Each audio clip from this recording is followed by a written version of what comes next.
Andrew McCART, IFL TV, in association with MTK Global. I'm here in Billy Nelson's gym with me. I've got his little charge, big charge because you're over 6 foot anyway. So, Craig Morgan, how you been, sir? Not too bad, yourself? Not bad, not bad. Well, obviously your last fight, we spoke the post-fight interview. Yep. I just want to go back to that fight. You dropped the boy 2 times, didn't get the stoppage. You got another valuable 4 rounds in the bag. You had time to reflect on that fight? I to be honest, I felt a lot stronger. I felt good, and I was looking for the stoppage, but it never comes. So on to the next one. But I feel like I'm getting stronger anyway. Well, so. you're 5-0 now. Yep. Out of them 5 fights, you've done 20 rounds, which is valuable for you, isn't it? It's not like you're blowing people out in the first round. You're getting the rounds in the bag, which is good to see. But you touched on it a little bit there. You're a little bit disappointed the stoppage didn't come because you did drop him twice. It happens. It could have been in my first fight. I could have stopped the boy in my first fight. I could have stopped him in my past 5 fights, and I'd probably be gutted that I've not went to 4 rounds now. But nah, I just take it day by day, and my next fight I could get one. I don't care. I'm not too fussed. A win's a win at the end of the day. Exactly. The most important thing is the win. But I spoke to your coach Billy there just when you're doing the skipping. I think when you face somebody who's got a little bit more ambition, he's not a journeyman who's turtling up and stuff like that, but when you face somebody that's got a little bit of ambition, who's going to throw a punch, maybe open up a little bit, do you believe that's when you're going to get the stoppages? 100%. I even through my amateur career, I noticed when I was in a fight, I performed better. Like when I'm fighting, my past 5 fights, no one really kind of pushed me.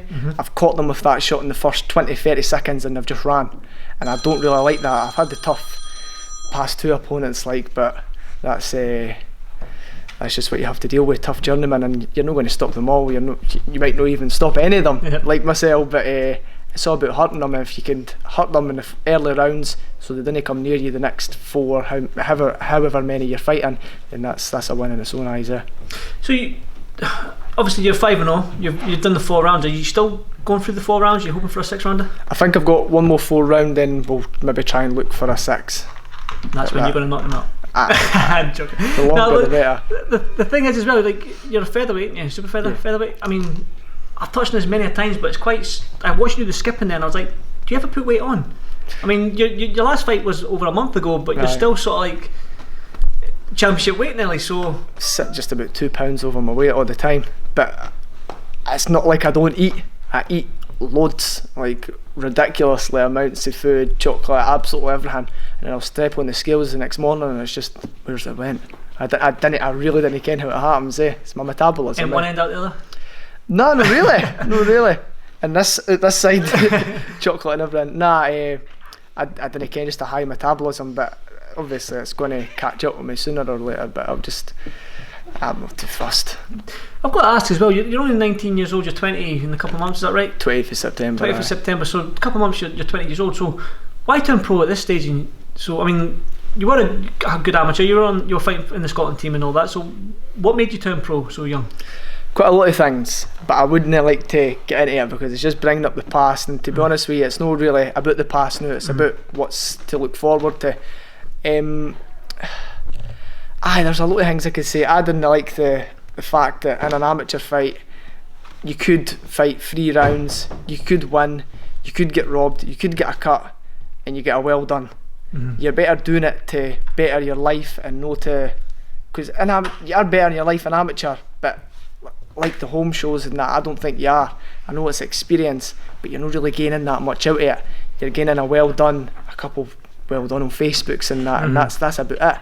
But when you turn pro, even just after my first fight, I was like, right, this is where I want to be. I didn't want to just be fighting at a home show for 3 2-minute rounds, 1-minute rounds, whatever it may be, to get a well done. Everybody for places that I don't even know are saying well done to me, and it's like the community's coming together. For Fife, Glasgow, everywhere in Scotland, they're all saying well done, and it's good to see that day, because you didn't get that in amateurs. So when you look at the Scottish boxing scene, you look at Josh Taylor and all that sort of stuff, is that your hopes and dreams to be up there? Obviously you're only 19, so you've got plenty of time. It's like, and Billy Nelson knows how to manage his fighters, so I don't think he's going to push you too far, so don't hope for a title anytime soon, I don't think. But when you look at guys like Josh Taylor, is that the end goal? Well, not the end goal, but the dream for you, be up there? Everybody's got their own goal. Like Josh is doing class, and I'm good pals with Josh. I was up at Knockhill with him a couple of weeks ago, and he's unbelievable, great character as well. But I'll just see where my path takes me. His paths took him the right way, if my path takes me the same way as him, I'll be more than happy with that. But it's all about what I put into it and what comes out at the end of the day. Yeah. I mean, featherweight division.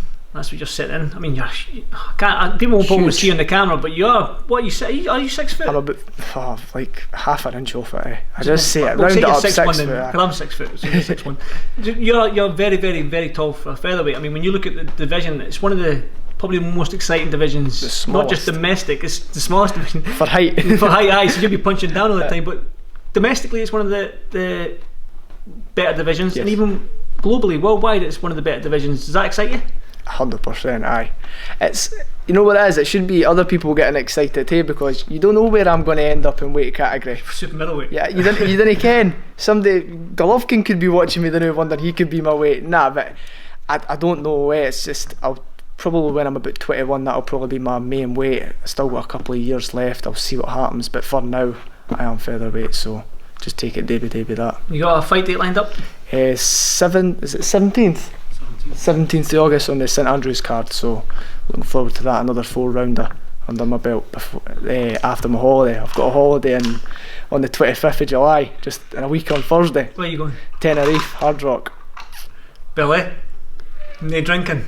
No, I'm not drinking. Do you not drink? I didn't drink. The only Scotsman that does. Didn't drink, didn't like it. No? No, I hate it. Great. Hate it. Only drank once in my life, that, and it was on my 18th birthday, and just it wasn't for me. Yeah. I'm the same. I didn't drink. Pinocchio.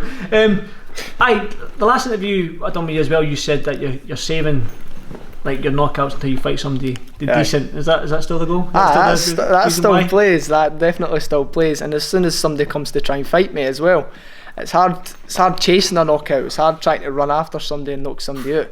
Somebody throws a punch, you're going to get countered and if it's the right shot, you're out. So just all depends when it comes. Well, I've got to ask you, because you're sitting in the featherweight division, who knows what, but you've got I want to ask you about, you're not quite there yet, but guys like Carl Frampton and all that, he's out in Philadelphia. He's going to fight Emmanuel Dominguez out in Philly, but if he comes through this fight, he's going to fight world champion Oscar Valdez. How do you see that fight going between Frampton and Valdez? That's a good fight. That is a good fight. Valdez is shit hot. Like, he is good. I've watched him when he was at what Olympics did he go in? Was it the Olympics? I think it was Beijing. Was it the Beijing one? Did he get beat off Lomachenko on the amateurs once? He did. Yes. I think I watched that fight on YouTube, and to be honest, look at Lomachenko, and it was quite an entertaining fight in amateurs. He did get beat, but he's a class operator, and I couldn't tell you how it would go, because I think they're both really good. Good stuff. Well, I've got to point out your t-shirt, because I do like it. And like, that's me. That's you. That's you. You're taller than him anyway. Just a wee bit. So what's your plans for the rest of the day? I mean, you've done a nice session there, so what's your plans for this? Go back home, I didn't really care, chill out for a wee bit, and then maybe go for a run tonight. So to get the weight down, like to get the weight up. Exactly. To get the weight up, put ankle weights on. Well, I won't keep you much longer, Craig, because as always, I'll probably get you after your fight on the 17th. Yeah. Find out how your holiday went. Like, somebody who doesn't drink on holiday, but I'll find out how it went. Be good, like. It'll still be good, aye. Don't worry, it's a couple of Red Bulls, right? Aye.